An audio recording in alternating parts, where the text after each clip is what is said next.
میرا سوال یہ ہے کہ اللہ تعالیٰ نے ساری چیزیں انسانیت کے فائدے کے لیے پیدا کیا ہے، تو سوائن کیوں پیدا کیا ہے؟ کیا سوائن کیوں پیدا کیا ہے؟ وہ بھی فائدے کے لیے کیا ہوگا، تو ہمیں نہیں پتہ اگر کسی بات کا، تو اللہ تعالیٰ کا تو پتہ ہے نا اس کے فائدے.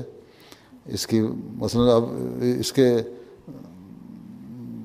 بہت سارے بعض دفعہ آپ ڈاکٹر ریسرچ اس پہ کر رہے ہیں، اس کے بعد آرگن جو ہیں دل وغیرہ یا اور چیزیں وہ استعمال کی جا سکتے ہیں انسانوں کے فائدے کے لیے. ٹھیک ہے، جی تو میڈیکل ریسرچ میں بھی کام آ جاتے ہیں اور اس کے فائدے کے لیے بھی ہو سکتے ہیں.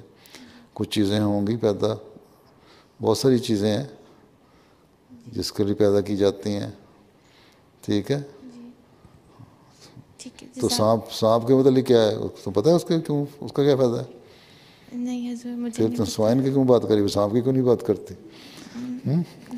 سوائن کا ذہن میں آتا ہے. تو حرام ہے نا، جی اس لیے کہ کھانا حرام ہے، بعض اس کی حرکتوں کی وجہ سے، بعض اس کی عادتوں کی وجہ سے.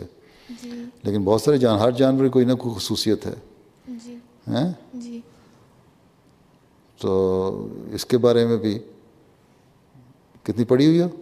جی میں نے ایم فل کیا ہوا ہے. ایم فل کیا ہوا ہے تو جی. انٹرنیٹ سے نکالو. ابھی جو ریسنٹ ریسرچ ہوئی ہے کس چیز میں کیا ہے ایم فل؟ فزکس میں. فزکس میں. اچھا، پھر میڈیکل سائنس میں کرنا پڑے گا، انٹرنیٹ سے مل جائے گا.